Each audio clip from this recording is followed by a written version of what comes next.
Oh, give thanks to the Lord, call on his name, make known his deeds among the peoples. Sing to him, sing praises to him, tell of all his wonderful works. It's my pleasure every Sunday to greet you to the service of worship and to extend, on behalf of the congregation, a special welcome to those of you who are visiting. We're certainly happy that you're here. We hope that you enjoyed the service, that it's meaningful to you, and that you do come and worship with us again.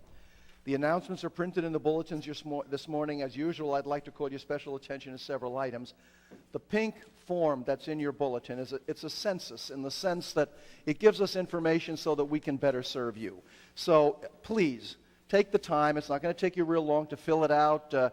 If the sermon gets boring, you can do it then, or you can mail it in. Do whatever it takes to get it back to us, because that's going to help us to help you, and we would certainly appreciate that. Parking.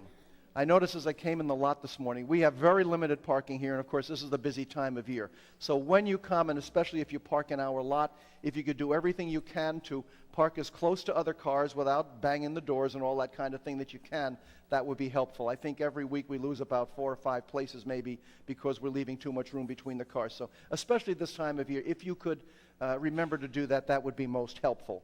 Starlight Majesty Luncheon Cruise will be next Sunday after church. It says here you have to have your money in today. Well, we do that to encourage you. Sherry and Lily will be at the table after the service in the Friendship Foyer to take your money and your reservations. You have until Wednesday morning, but that's the absolute limit because the boat has to know by then how many people are coming to make their arrangements. So if you know you're going to go and you can do it today, that would be a great help. If you're not quite sure but think you might be wanting to go, like I said, please, we have to have it in no later than Wednesday morning, and you can bring that over to the office. Photo directory. We want to put another church directory together, and if we can include photos, we can take the photos, or you can bring something in, whatever meets with your approval. Probably it would be better if the photo wasn't taken 50 years ago, because then most of us look exactly the same, but not all of us. So if you want to bring in your own photos or have Sherry take them, we'll make the arrangements for that, but that'd be a nice thing to have again. Blood pressure screenings are going to be today in the church conference room, so keep that in mind. And also, we've got a great adult education program going on life and, is God the intelligent design that created everything? All kinds of questions, all kinds of answers. Great program, and there's another program tomorrow night from that program. So if you would like to come to that, each one kind of stands on its own. So it's nice to have been there for others, but if you haven't been there yet, come. You're going to learn a lot, you're going to enjoy it, and it'll be fun for you. As you know, last week was the question and answer sermon. That's when I took the questions. There were a lot left over, so those are the ones I've stuck them away in my desk and haven't looked at them, and those are the ones I'm going to answer this morning during the sermon time. Next week it goes back to the regular format, and it's been kind of fun, but this will be it. So let's now begin our service of worship.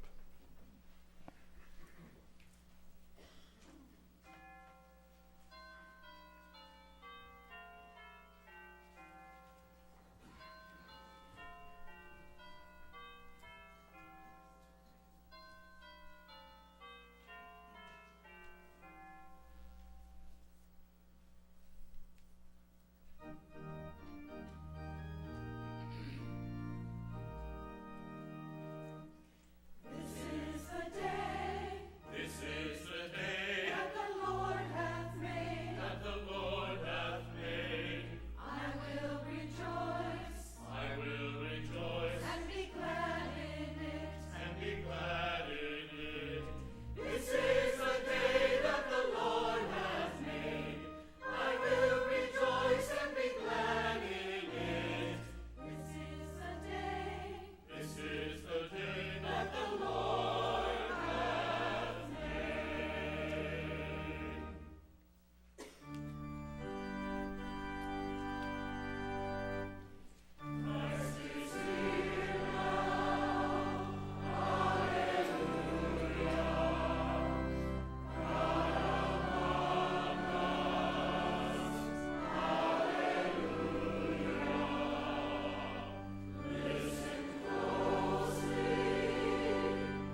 Let us call ourselves to worship as we responsively read the invitation to celebration.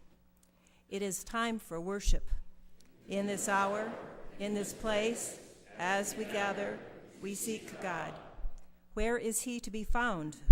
He is to be found in his people as they strive to serve him.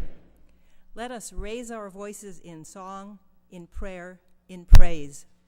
Now and always, we worship the divine with all we are and have.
Let us together call upon God and invite him into our presence.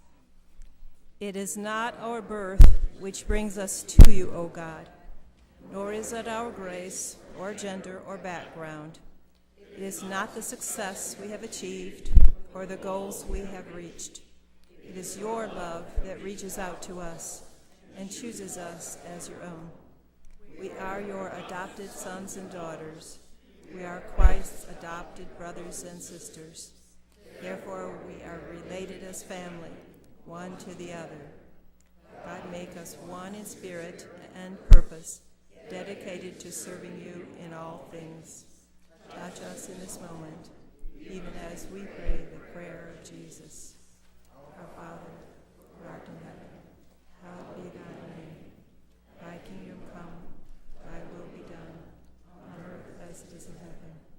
Give us this day our daily bread, and forgive us our trespasses, as we forgive those who trespass against us. And lead us not into temptation, but deliver us from evil. For thine is the kingdom, and the power, and the glory forever. Amen.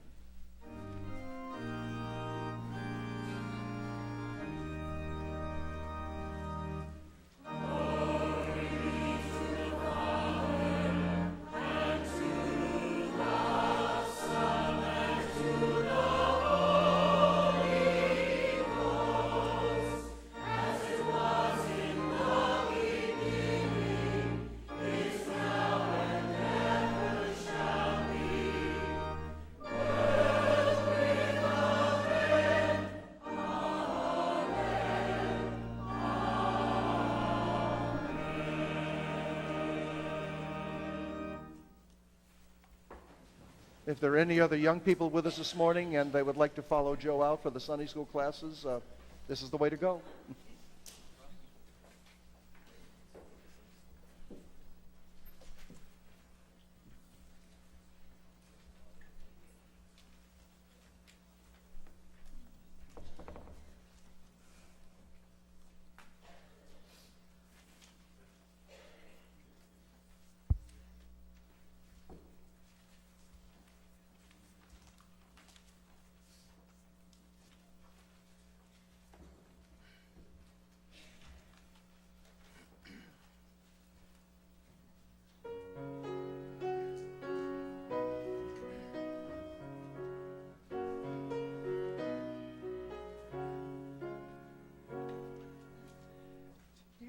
So sweet to trust in Jesus, just to take him at his word, just to rest upon his promise, just to know thus saith the Lord. Jesus, Jesus, how I trust him, how I proved him more and more. Jesus, Jesus, precious Jesus, oh, for grace to trust him more. How I love to trust in Jesus, just to trust his cleansing blood, just in simple faith to plunge me 'neath the healing cleansing flood. Jesus, Jesus, how I trust him, how I proved him o'er and o'er. Jesus, Jesus, precious Jesus, oh, for grace to trust him more.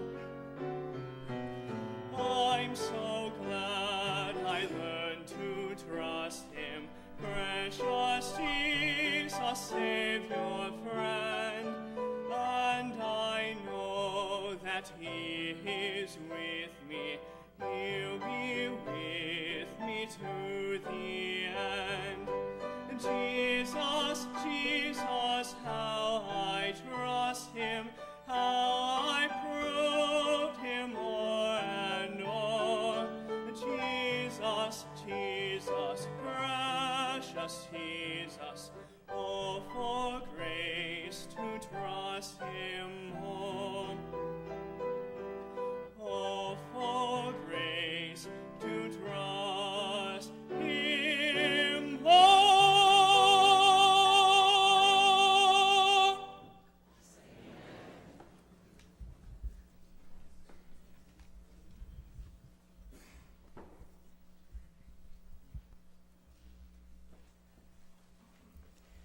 In gratitude for the many gifts we have received and in commitment to our church, let us be generous in our morning offering.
We come before you again, O God, to express our gratitude for all that you have given us, to voice our concerns and our wishes and our hopes and our dreams, to seek guidance as we travel through a world that is so often chaotic and confusing, to find safety and security in the arms of one who created us in the first place and loves us whether or not we deserve it, to discover the strength within ourselves which enables us to keep going even when we find it impossibly difficult, to increase our faith until we really believe that all things are possible in and through you.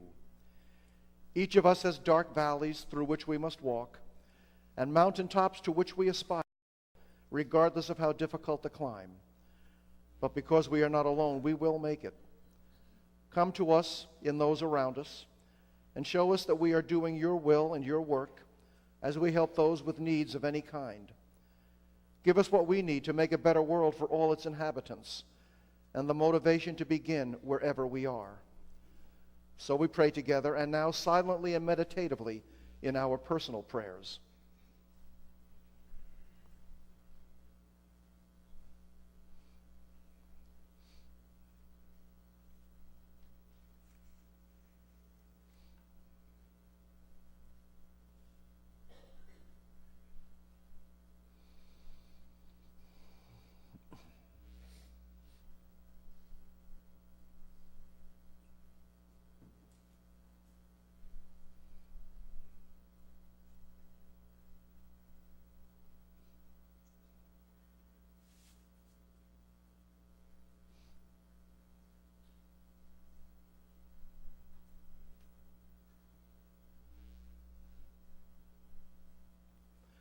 Amen.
morning from the book of Proverbs.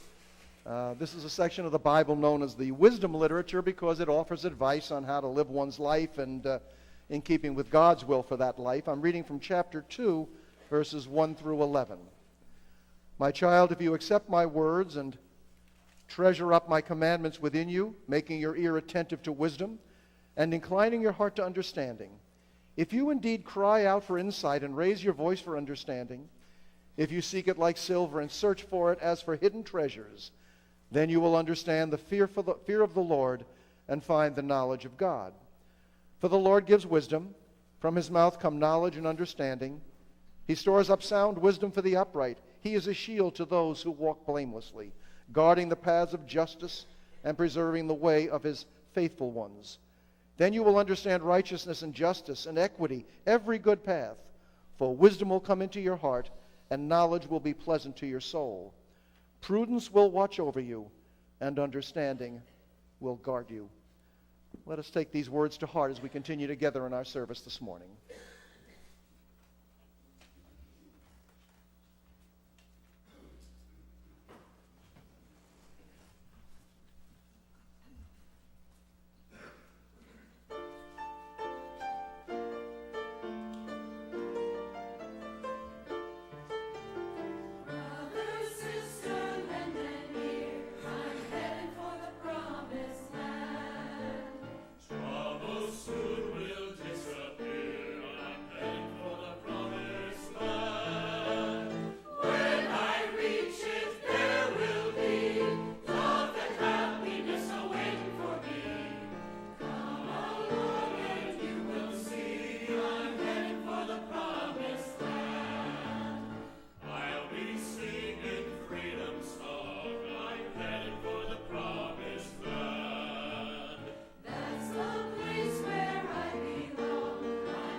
Well, got a lot of good questions last week. This is how many are left. Some of them now are very similar, so I can kind of answer a couple of questions with one answer.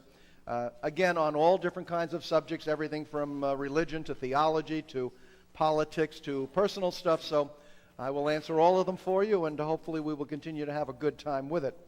Every once in a while they're a little lightly printed, so I have to whip out my reading glasses to make sure I know what's being said. What have been the most frustrating and rewarding parts of your work over these many years? Enjoy retirement. You deserve it. Well, thank you for those kind words, that I deserve it. That part I appreciate. What have been the most frustrating and rewarding parts of the work?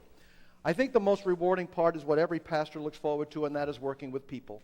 I have been richly blessed to have been here. It's a wonderful place, a wonderful church with wonderful members and friends and folks who come in just for a couple of weeks, and it's a very friendly and warm place. We've got great staff, great music, great education. It's just a unique place to work, and I've loved every minute of it. So I would have to say it's working with the people in all the different ways that one does work with people as a pastor. The most frustrating part is that you can't reach everybody. Of course, we all would like to do that. Doesn't happen. I recognize that this church isn't for everyone, just like other churches wouldn't necessarily be for you. But by the same token, it would be wonderful if more people would see some value in some kind of a religious approach and would come.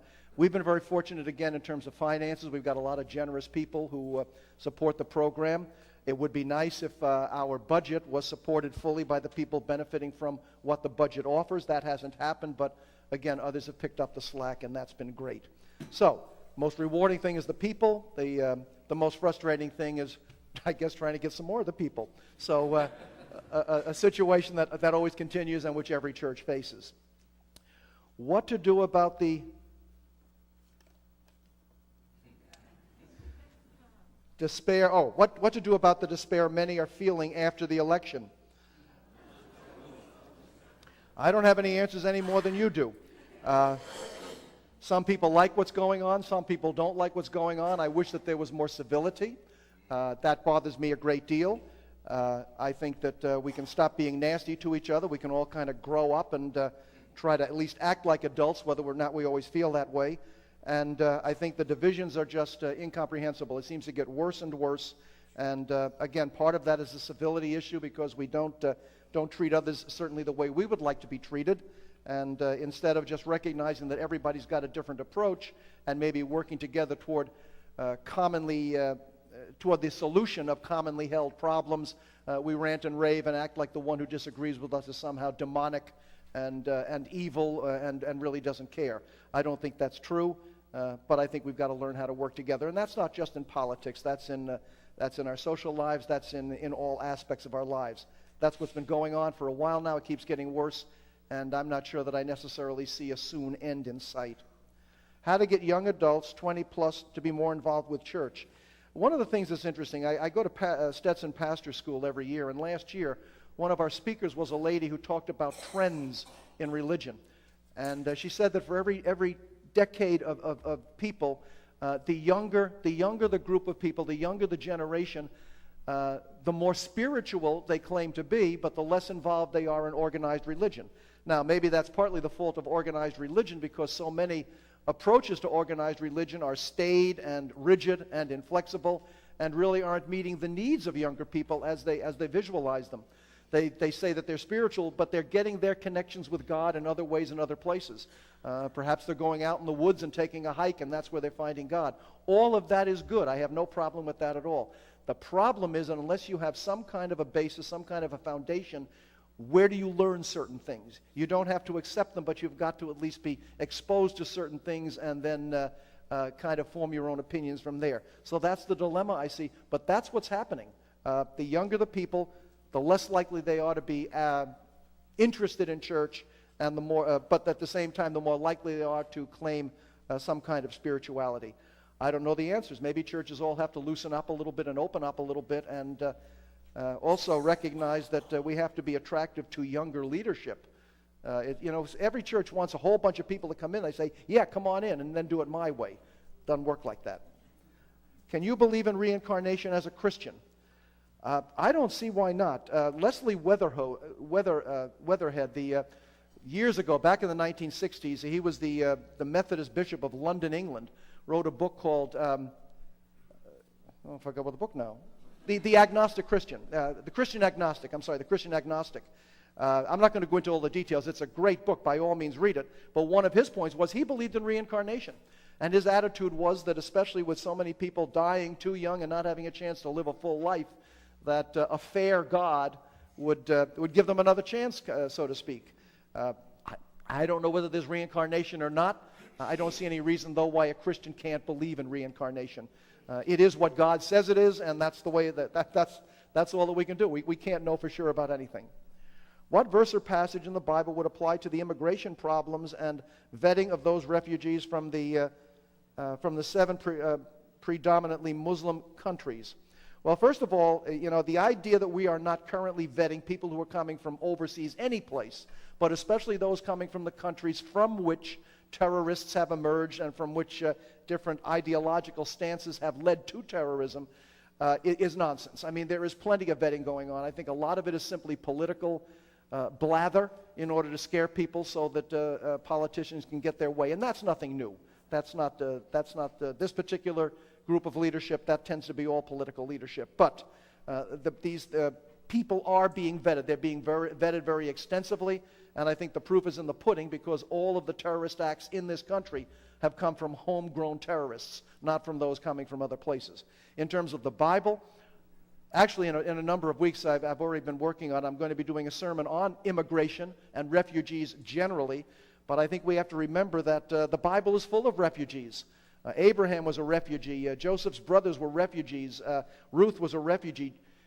Mary, Joseph, and Jesus were refugees. I'll talk about that in a few weeks. That's the carrot at the end of the stick. So, but anyhow, I mean, the Bible is full of refugees, and it basically says we're all part of the same human family, and we ought to be acting like such. Why were incredible numbers of animals sacrificed to God in the Old Testament? Did God really require this old, or did the priests come up with it? Well, priests come up with all kinds of things. And when I say priests, I'm talking about clergy generally and religion generally. It was their understanding that this is what God wanted. And of course, some of this goes back to who their neighbors were. At one time, blood sacrifice was the common practice. The idea was that if God gives us so much in recompense to God and gratitude to God, we should be giving God the best that we have. And that therefore poor people would pay for and sacrifice a dove. Richer people might bring a lamb. They always had to be spotless because, again, you give God the best, not the second best or the third best. And that even leads to the story of Abraham and the almost sacrifice of his son Isaac. The idea was that one of the interpretations of that story is that with all of the neighbors of the Jews, the Hebrews, who were sacrificing their children to God, if you're going to give God your best, this is your best, this is what you love the most, then was Abraham being less faithful to God by not giving his son? And he realized at the last minute, or at least his inspiration told him at the last minute, no, this was not what God required of him. What God requires of all of us is to do the best we can with what we've got. So this slowly eased out, and I think there are only a few cultic groups that now sacrifice chickens and things like that, or roosters in a religious ceremony. But the Israelites certainly gave that up, but that was the practice and that was the rationale. Give something to God for what he's given to you. And of course what happened after that then was, after these animals were sacrificed, you asked if the priest set it up, they got to eat what was left. So yeah, maybe it was their idea to get their groceries. I don't know. Is it acceptable to have Christmas decorations all year round? There's nothing wrong with it, you know. You go on to Fort Harris and Christino's does it, and they certainly attract a lot of attention. It would certainly be easier for Linda and Keenis. They wouldn't have to set up the decorating of the church, and Rick would have less trouble taking it down later on, and it sure is pretty. I love Christmas decorations. The problem is then it wouldn't be special either, so I think it's kind of nice to have it just at Christmas time, because then it's special and it reminds us of what the season's all about, and the lights and the symbolism and all is great. So nothing wrong with it, but probably not going to happen. Do you see the possibility of greater cooperation and ecumenicalism between non-denominational Catholic, Orthodox, and Protestant churches in the future? The sad truth is, ecumenism right now is undergoing kind of a downturn, and I really do think it is too bad. One example, when I came to Clearwater 36 years ago, there was a very active Upper Pinellas Ministerial Association. We had like 20 to 30 clergy who would get together once a month. We had programs, everything else. A number of years ago, that dwindled down to about 4 of us that had lunch together. And that's generally true all over the country.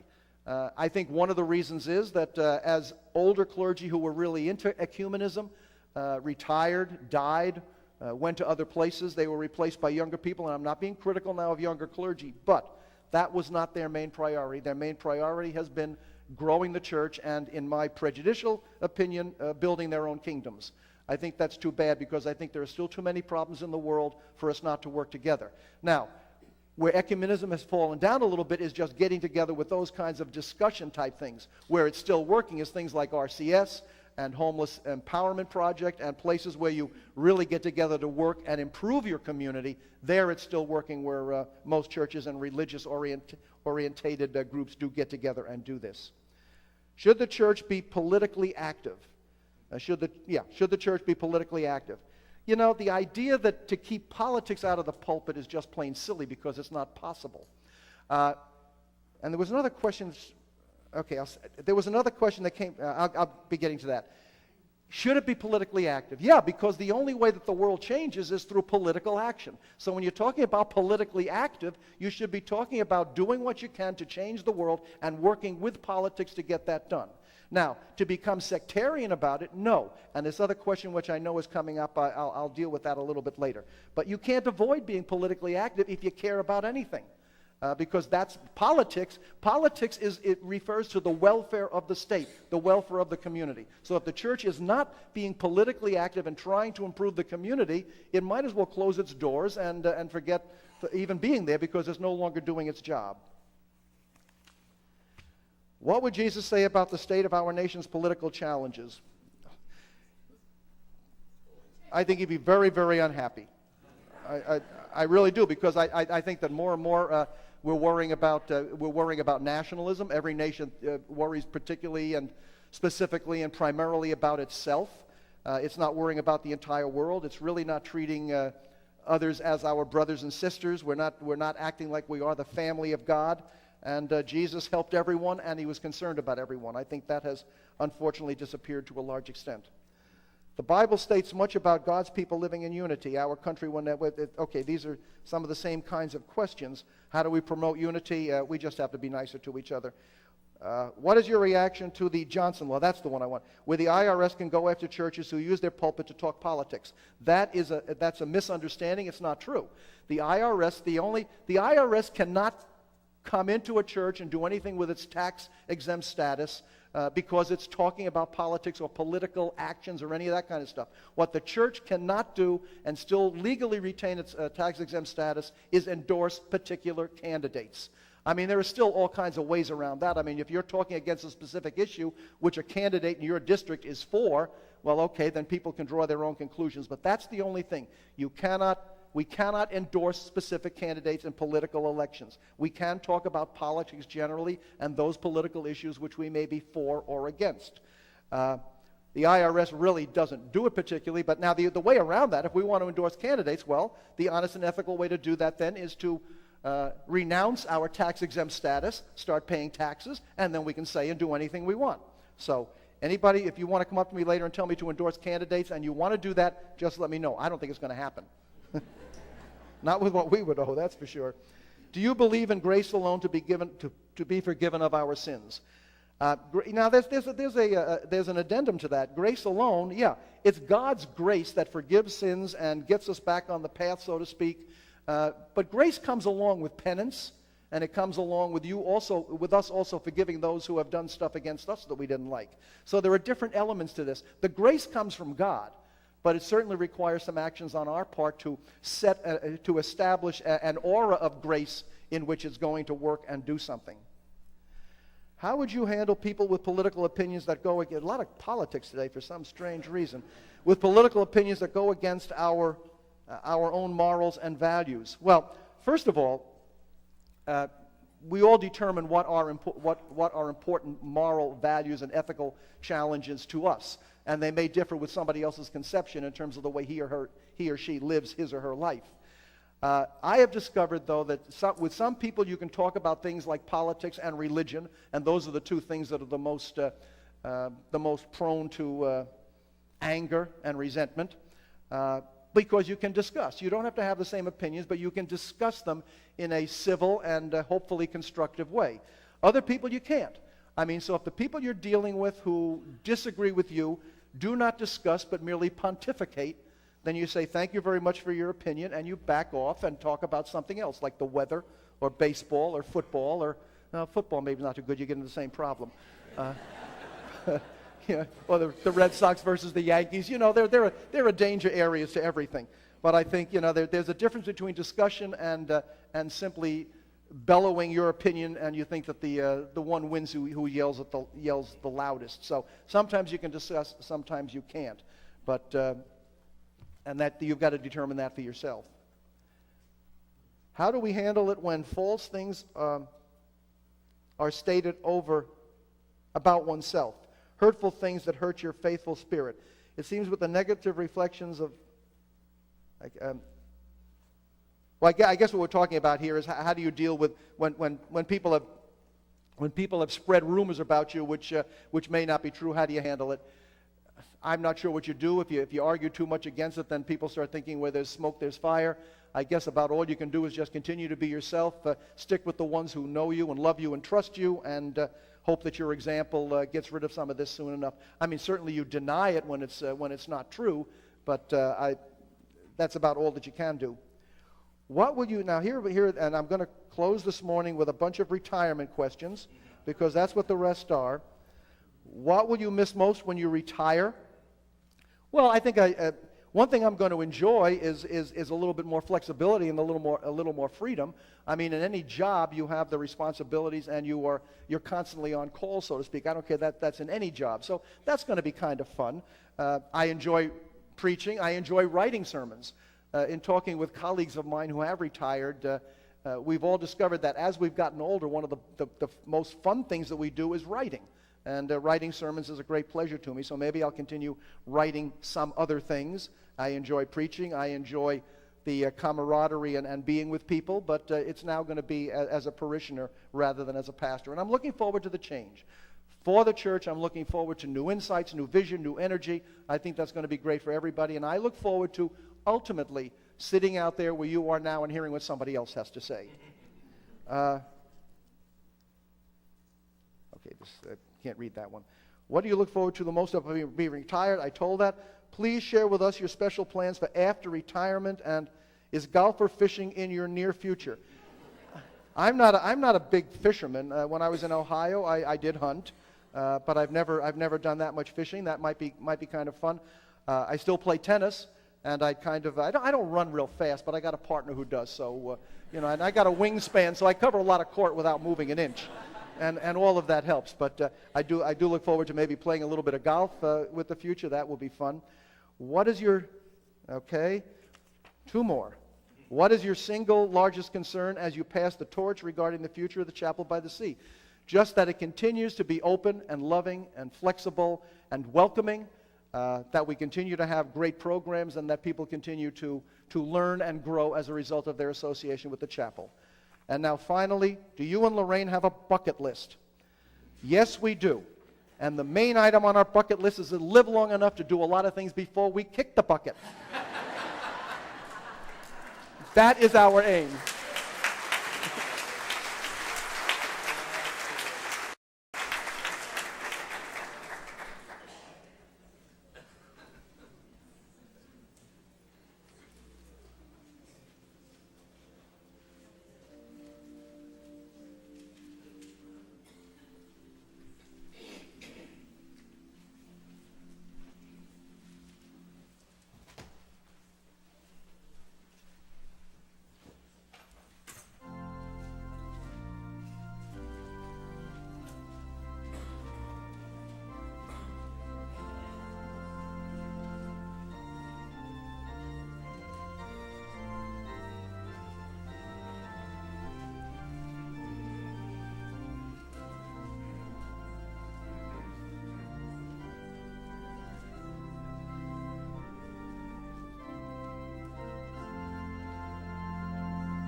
Our benediction, I was reminded by Sherry that I forgot to announce in reference to the Starlight Majesty next week that Florida free rides will be here again. You can leave your car in our parking lot and go over with the free rides, and they'll be coming back after the luncheon.